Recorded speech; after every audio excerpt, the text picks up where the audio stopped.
Bismillahirrahmanirrahim. Assalamualaikum warahmatullahi wabarakatuh. Alhamdulillahirrabbilalamin. Thanks God. Today we are praying to Allah Subhanahu wa Ta'ala due to we in the good health and also in the good condition. And starting our lecture in virtual meeting today, let's reciting together Basmalah. Bismillahirrahmanirrahim. Well, today we are going to listen the student presentation. There's two students who will present the PowerPointers, Emily Kurniati Nurdin and Dia Tistia Nimrum. Okay, I think using time effectively, I will give the opportunity to Kurniati Nurdin. Your time is 5 minutes, please. Baik, terima kasih Pak. Izin Afrijal, tolong share screen. Ya baik, Assalamualaikum warahmatullahi wabarakatuh. Perkenalkan, saya Kurniati Nurdin. Kali ini akan membahas mengenai peran Kate Millett dalam gerakan feminisme di Amerika Serikat tahun 1966 hingga 2014 dari perspektif sosial dan politik. Catherine Murray Millett, atau lebih dikenal dengan Kate Millett, merupakan seorang feminis berkebangsaan Amerika Serikat yang berprofesi sebagai penulis, pengajar, seniman, serta aktivis. Kate Millett ini tuh lahir di Minnesota, Amerika Serikat pada tahun 1934 dan meninggal di Paris, Prancis pada tahun 2017. Kate Millett mengawali kontribusinya dalam gerakan feminisme dengan bergabung ke dalam National Organization for Women pada tahun 1966. Dia juga menjadi anggota dari organisasi feminis lainnya, seperti New York Radical Women, Radical Lesbian, dan Downtown Radical Women. Pada tahun 1970, ia menerbitkan buku pertamanya, yang berjudul Seksual Politik. Buku ini menjelaskan mengenai tujuan dan strategi gerakan feminis, yang membuat Millett menjadi tokoh berpengaruh dalam gerakan feminisme di Amerika Serikat. Bukunya ini juga mengawali Women Liberation Movement atau disingkat menjadi WYLM. Selain itu, Millett juga menerbitkan buku lainnya di tahun-tahun berikutnya seperti Flying, Sita, The Basement, Going to Iran, The Lonely Bean Trip, The Political Cruelty, A.D. Memoir, dan Mother Millett. Kontribusi Millett dalam dunia feminisme ini tuh terus berlanjut hingga karya terakhirnya berupa film bersejarah berjudul She is Beautiful When She is Angry tahun 2014. Nah, dalam perspektif sosial, gerakan feminisme ini tuh merupakan salah satu gerakan sosial yang dibangun oleh kaum perempuan guna terciptanya keadilan di muka bumi. Secara umum, gerakan sosial ini didefinisikan oleh Maxine sebagai sebuah gerakan yang dilakukan untuk meraih tujuan bersama. Konsep feminisme dapat dikatakan sebagai bentuk perubahan sosial dan bentuk perlawanan sosial. Dengan kata lain, feminisme ini tuh merupakan sebuah gerakan yang memiliki tujuan untuk mendapatkan kesetaraan dan kedudukan hak yang sama dengan laki-laki. Gerakan feminisme bukan sekedar bentuk perlawanan terhadap dominasi laki-laki, melainkan bentuk perlawanan pada tatanan sosial yang menganggap bahwa laki-laki itu memiliki derajat yang lebih tinggi daripada perempuan. Gerakan feminisme ini juga hadir untuk mendobrak sistem sosial yang mana laki-laki memiliki kekuasaan penuh atau mendominasi atas perempuan. Sistem dominasi laki-laki atas perempuan ini tuh biasa disebut dengan budaya patriarki. Dalam perspektif politik, aspek penting dari sumbangan feminisme terhadap teori politik itu melalui praktik politik feminis. Feminisme merupakan ciri yang selalu hadir dalam masyarakat modern.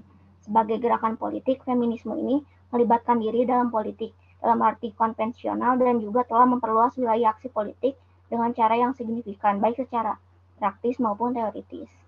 Secara praktis, kaum feminis ini melakukan kampanye yang terorganisir untuk menuntut tindakan-tindakan legislatif, perubahan sosial baik formal maupun informal, seperti pembuatan undang-undang untuk menjamin hak suara perempuan, tempat perlindungan perempuan korban kekerasan, dan kesempatan setara dalam profesi dan sebagainya.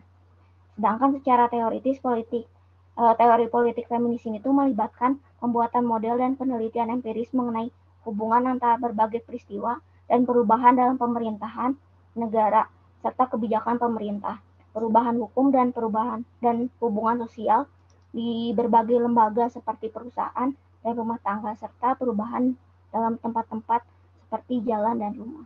Mungkin sekian dari saya. Terima kasih. Okay, thank you, Kurniati. Kurniati, are you sick? Are you sick? Iya, sedikit sakit. We are good in health. Okay, the next presenter is Dia P. Standing Room. Dia, similar. Your time also 5 minutes, please. Baik, terima kasih kepada Bapak Andi. Saya di Hypermatch Standing Room dengan NIM 1900546. Di sini saya akan menjelaskan mengenai peran Park Chung-hee tahun 1961 sampai dengan 1979 terhadap perkembangan ekonomi Korea Selatan dalam perspektif politik, ekonomi, dan juga sosial. Yang dimana Park Chung-hee merupakan presiden ketiga Korea Selatan yang memerintah Korea Selatan dimulai pada tahun 1961 setelah ia mengkudeta Perdana Menteri Changmyon yang pada saat itu dianggap kurang tegas dalam membuat kebijakan sehingga menyebabkan hilangnya kepercayaan rakyat. Nah, kemudian Park Chung-hee menjabat sebagai presiden Korea Selatan dan menjadi tokoh penting dalam perkembangan ekonomi Korea Selatan. Karena kebijakannya yang ia keluarkan pada masa pemerintahannya menjadi dasar dalam pertumbuhan ekonomi Korea Selatan. Kemudian masa kepemimpinannya berfokus pada kemajuan ekonomi melalui sistem pemerintahan yang ia terapkan, yakni administratif demokrasi yang menekankan pada tujuan pembangunan negara seperti pemberantasan korupsi, kemudian juga kemandirian masyarakat, dan juga membangun keadilan sosial. Ia juga menitikberatkan pada pembangunan sektor industri di mana negara itu memiliki intervensi yang sangat besar gitu dalam sektor industri.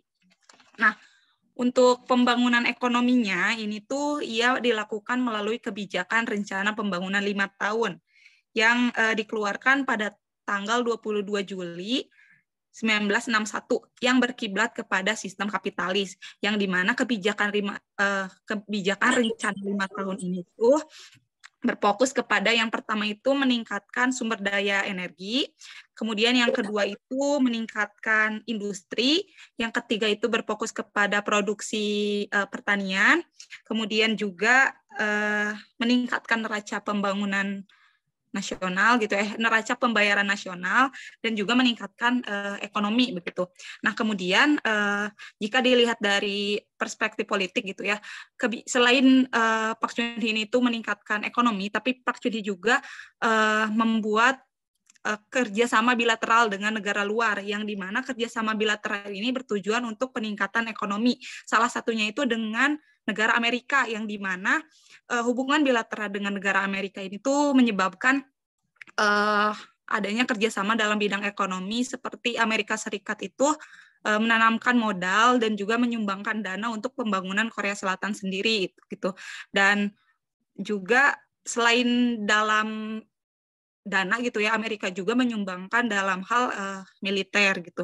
Kemudian selain itu juga kebijakan luar negeri Park Chung-hee itu bertujuan untuk mendapatkan dana selain dari Amerika juga gitu, yang dimana hal ini itu terjadi dampaknya pada tahun 1963 pemerintah mendapatkan bantuan yang sangat signifikan begitu. Kemudian dalam ekonomi yang dimana yang tadi saya sebutkan bahwasannya adanya rencana pembangunan 5 tahun yang berdampak secara signifikan terhadap industri, terus produksi pangan, kemudian juga teknologi, terus juga neraca pembayaran ekonomi, yang dimana pelaksanaannya itu dibantu dengan Park Chung-hee itu membuat badan perencanaan perekonomian yang bertujuan untuk pusat koordinasi dalam ekonomi begitu. Nah, selain membuat badan perencanaan perekonomian, Park Chung-hee juga menerapkan kebijakan ekspor yang dalam bidang industri dan juga pertanian. Kemudian juga ada juga kebijakan mengenai industri yang menyebabkan industri di Korea berkembang pesat begitu.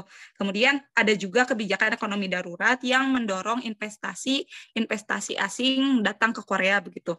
Kemudian ada juga munculnya kaum cebol, yang dimana kaum cebol ini tuh merupakan kaum orang kaya Korea gitu ya, orang kaya Korea yang dilibatkan dalam pembangunan ekonomi Korea gitu. Dan untuk perspektif sosialnya, yang pertama itu meningkatnya kesejahteraan Korea Selatan, karena pada saat itu negara Korea Selatan itu merupakan negara yang miskin dan rakyatnya juga yang miskin begitu. Namun gara-gara kebijakan yang dibuat oleh Park Geun-hye itu kesejahteraan masyarakat tinggi, dan juga pada tahun 1975 Korea berhasil melewati krisis ekonomi global begitu. Kemudian ada juga munculnya stratifikasi sosial baru, yakni adanya kaum cebol yang berperan dalam perkembangan ekonomi Korea Selatan. Mungkin dari saya cukup sekian. Terima kasih. Okay, thank you. Dear Mr. Ningrum, for your presentation. Well, before I make the brief comment, also please another student who didn't listen the PowerPoint today, you also can make the brief comment and sending directly to the WhatsApp group, okay? Because the time is limited, I think. Well, I would like to make the brief comment related to the Kurniati Nurdin and the standing room presentation, okay? Okay, in general, because your topic related to the historical event in abroad, in overseas countries, so I think firstly should be ensure that you understand about the history of those countries. For example, if Kurniati Nurdin talk about the feminism movement in USA, for example, should be understand about the modern history of USA. Okay, and of course the sources, the historical sources about the feminism movement, for example, in USA, all in English, for example. So you also should be understand about the text in English, for example, okay? Including also the listening room, you should be understand about the modern history, for example, the Korean, okay? The particularly South Korea. I think it is very important. And of course, because this is the Korea, and maybe the historical sources is not only in English, but also maybe there's the relevant if you also can understand about the, for example, the Korean language. Okay, maybe there are many sources in Korean language, because you talk about more about the top leaders of South Korea, okay, Park Geun-hye. So I think it is very important about the sources. However, I would like to make the specific comment. Okay, firstly about the Kurniati Nurdin, okay. I think you modify about the title from the red sentence to black sentence. Peran Kate Millett dalam gerakan feminisme di Amerika Serikat. Based on your explanation, you said that Kate Millett was die or passed away in 2017, right? In Paris, in France. So why you title until 2014, not 2017? Kurniati Nurdin, could you ya Bapak. respond? Jadi kalau misalnya 1966 itu tuh di mana dia tuh awalnya berkontribusi ke feminisme gitu dengan mengikuti salah satu organisasi feminis gitu. Terus 2014 ini tuh karya terakhir yang berkaitan dengan feminis gitu yang dihasilkan sebelum meninggal. Seperti itu mungkin, Pak. Okay. Okay, I think about your title is okay. This is the historical title, but however, about the perspective, I think because this is about the feminism, this is about gender, I think good idea if your perspective is based on the political gender or gender politics, okay, not social politics, because as you know, what the gender movement, the feminism movement, I think it is related to the, in one hand, politics, of course, and others is what kind of gender, what definition of gender. I think what the concept of gender, I think it is very important to be analyzed, okay? Not based on the social and political perspective, but I think based on the gender politics or political gender is very, very critical, okay? However, in explaining, you're just still descriptively, not yet giving something new perspective, including also analysis, cause and effect, and you not yet more analyzing about who the Kate Millett, okay?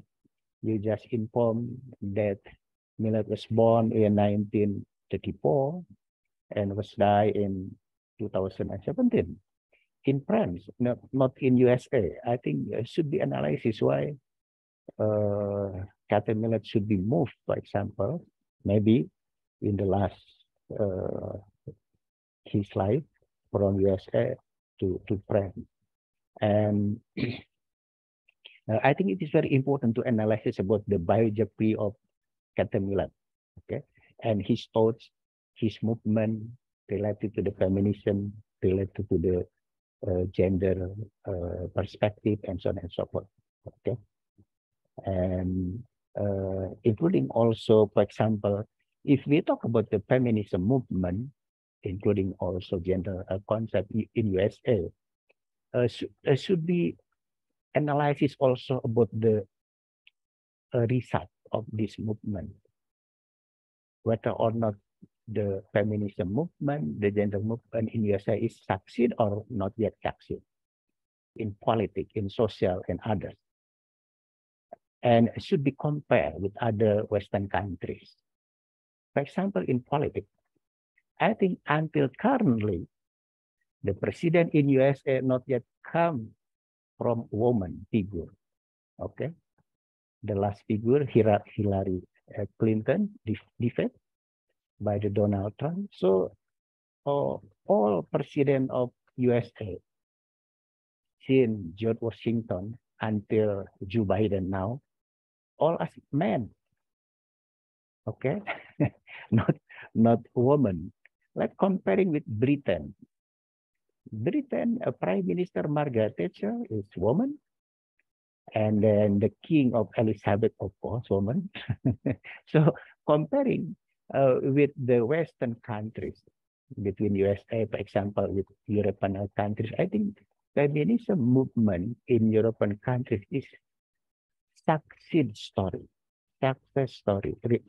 comparing with the USA. For example, I think should be analysis why there's the barrier, okay, obstacle, maybe in social, in culture, in politics in USA comparing with Western countries or European countries, okay, including also I think, okay, so your perspective should be concerned, should be specifically in gender analysis or political analysis, including also the challenges, the barrier, the difficult, why the feminism movement, and maybe also the gender perspective implication in USA comparing to Western countries, not yet a succeed story, okay, or success story. And European, okay, there's the 10 sources. I think maybe more sources in English, okay, because this is the feminism movement, this is the gender concept, this is the Kata Millet, I think this is the feminism movement in USA. Of course, there's many sources in English, but unfortunately, not only Kurniati Nurdin, but also Dia Standing Room and others, I think, to other students, please ensure in writing about the reference should be correctly, okay? Should be correctly. For example, if the sources comes from the book, okay? So please ensure that the title of the book should be italic. Do you know italic? Cetak miring ya. Jadi judul bukunya harus dicetak miring. Kalau buku, if the sources comes from article in the academic journal, this is not only for Kurniati Nurdin, but also for Dia Standing and other students. If sources come from article in academic journal, should be italic is the name of journal, the name of academic journal. Kurniati Nurdin, do you understand? Have you listen my suggestion? Iya, paham, Okay. Bapak. Okay, and that's the academic journal. If sources comes from, for example, undergraduate thesis, master thesis, PhD thesis, please ensure should be italic is skripsi sarjana tidak diterbitkan, tesis master tidak diterbitkan, tesis disertasi doktor tidak diterbitkan. Should be italic. Not title italic. If the title italic, it is meaning they have to publish like the book. Okay? So I think that it is very important in writing about the reference, list of reference in order you are doing correctly, okay, not wrongly, because it is very important in academic writing. Okay, it is not only for Kurniati Nurdin and Dia, please also to other students in making the pool people. I will see also how about your reference. Not only at least should available about 10 sources, but also how to write the reference, whether wrong or right. Okay, I think it is very important. Okay, the next, Dia Standing Room. Okay, I think your title also, it is the historical title. But I think in perspective, because this is related to the, I think, politics and economy, I think it is enough if you just concentrate in the political analysis or economic analysis. Because if a social, I think, if you talk about the prosperity, for example, I think it is cannot be separated from the economy perspective. Okay, so I think it based on the political, economy, and social perspective, it is too more. But please, you concentrate in politics and economy perspective, it's enough. Okay. However, your explanation is still descriptively also, not yet deeply analysis about cause and effect, for example. And you didn't also analyze the central figure of your topic, okay? You should be analyzed about biography of Park Chung-hee. Okay. Who is Park Chung-hee? Why in 1960s he became the top leader? He succeeded in coup in South Korea. And I think you should be also analysis that the coup d'etat phenomena, the coup phenomenon in 1960s is the general phenomenon. As you know, not only in the South Korea in 1960s, in Indonesia also 1965. Unfortunately, Lieutenant Colonel Untung was failure. But in Tunisia, Lieutenant Colonel Boumediene, in Philippines, Marcos, in Thailand, in other countries. So I think the coup phenomenon is the general phenomenon in 1960s, including also in South Korea. So it should be analyzed and should be compared and what its impact. And it is also interesting to note here that although the top leader in those countries, in the developing countries, is the army or military, of course, if top leader is army or military, there is the no democracy administration, but totalitarian or undemocratic administration. But the USA always supported the regime through authoritarian. Okay, you know, the General Suharto in Indonesia comes from Indonesian military, but supported by USA. Park Chung-hee also supported by USA. Pakistan, Zia-ul Haq, many in developing countries. Although the top leader is military, but still supported by USA. I think it is very important to be analyzed.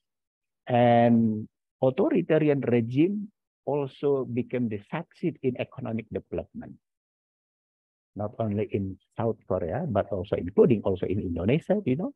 I think the economic development history in Indonesia is succeed story in the time of New Order government, for example. Okay, including also in the Philippines, in the time of Ferdinand Marcos, in Thailand, in Pakistan, and others. So I think should be comparing also between the top leader from military in South Korea with others developing countries. Okay, and I think your perspective in politics and economy also not yet clearly. For example, in politics, you should be analyzing how the military regime, for example, in Korea, sharing power with civilian leaders, for example. And you can comparing with General Suharto regime. General Suharto come from Indonesian military. He didn't know more about economic development.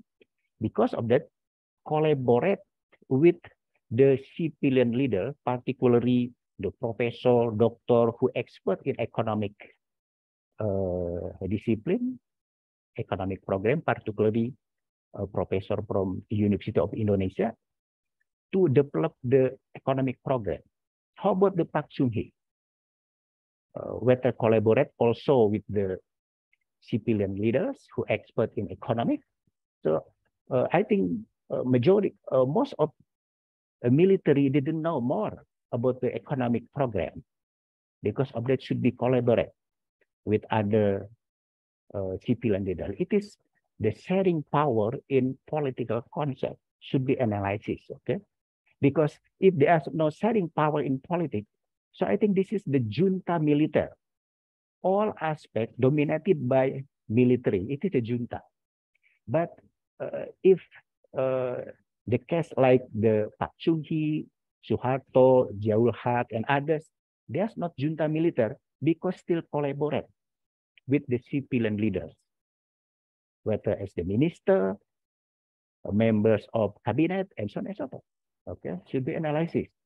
A success story of South Korea in economic program or in economic development. Okay, so I think it is very important in political perspective, including also in economic perspective.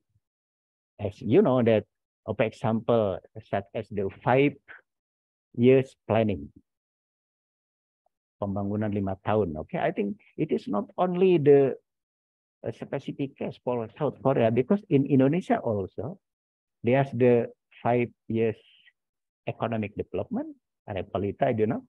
So because of that, it is very important. You should be analysis about the what we call as the W.W. Rostow books. W.W. Rostow book is the prominent economic expert from USA, writing the book entitled the stages of economic growth. So according to W.W. Rostow, a country who wants to be the developed nation should be step by step planning the economic development in term 5 years. 5 years continuously until 25 years in the middle term development, and then in the long-term development, pembangunan jangka menengah, pembangunan jangka panjang, so that this country can take off. I think it is very important economic concept related to the economic development based on W.W. Rostow book. Okay, yeah, do you understand? Because of that, there's the economic concept, including also the terminology such as take off, okay, the prosperity state, and others. It is the economic concept based on the W.W. Rostow book. Okay, and in politics also should be added because this is the impact from the political thinking of the USA. There's the Daniel Bell book, The End of Ideology. So in order the economic development is succeed in those countries, so there should be the political stability. So political party should be control and should be giving the limited role in order there's the stable government, not unstable governments. Okay? So managing the political parties, and as you know, in Indonesia, for example, in 1971 general election, from 10 political parties, and then become the 3 political parties. Okay, penyederhanaan partai-partai politik, because based on the military leaders, that political parties should be controlled and should be also managed in order there's the stable government, stability in politics, social, and so on and so forth. How about in South Korea? I think should be also analysis about the Daniel's book, The End of Ideology, because in the country who want to be the developed nation, between economy and politics, there's a very close relationship, and political matters should be supported about the economic development. Okay. Okay, your sources also, there are 10 sources, good, all in English. Most of your sources in English, good, but similar with Kurniati Nurdin, please, in writing your reference should be correctly, okay? So if the sources comes from the books, please ensure the title of the book should be italic. If the sources comes from the article in the academic journal, the name of journal should be italic. And if the sources come from the undergraduate thesis, master thesis, PhD thesis, please unpublished undergraduate thesis, unpublished master thesis, unpublished PhD thesis should be italic. Okay, Dia, do you understand?